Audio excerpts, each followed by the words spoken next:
بسم الله الرحمن الرحيم. السلام عليكم ورحمة الله وبركاته. صلى الله على محمد صلى الله عليه وسلم. من قناة نور الزراعة نحييكم، معكم مهندس محمد علي، استشاري أمراض النبات وبرامج التسميد، جامعة عين شمس.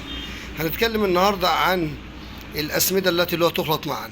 عدم خلط النترات مع اللوريا، عدم خلط النترات مع نترات الكالسيوم، عدم خلط اللوريا مع نترات الكالسيوم، عدم خلط الأسمدة الفوسفاتية اللي هي السوبر فوسفات مع المغنيسيوم، عدم خلط الكالسيوم مع الأسمدة الكبريتية، عدم خلط الكالسيوم مع الكبريت وخاصة حمض الكبريتيك والكبريت، عدم خلط النترات مع سلفات النشادر اللي هي الملح، عدم خلط النترات مع اللوريا، عدم خلط الأسمدة النتراتية مع الأسمدة العضوية، عدم خلط الهيوميك والفولفيك والأحماض الأمينية والطحالب البحرية مع الفوسفوريك والكبريتيك والنيتريك، عدم خلط الكالسيوم مع مركبات البوتاس، عدم خلط الكالسيوم مع مركبات ال NPK، لأن ذلك يسبب إلى بيكون في نسبة فقد كبيرة، تجمد وتحجر وتعجن في الخلط، سد الشبكة الزراعية، يقلل من نسبة الامتصاص، يؤثر على العملية الزراعية.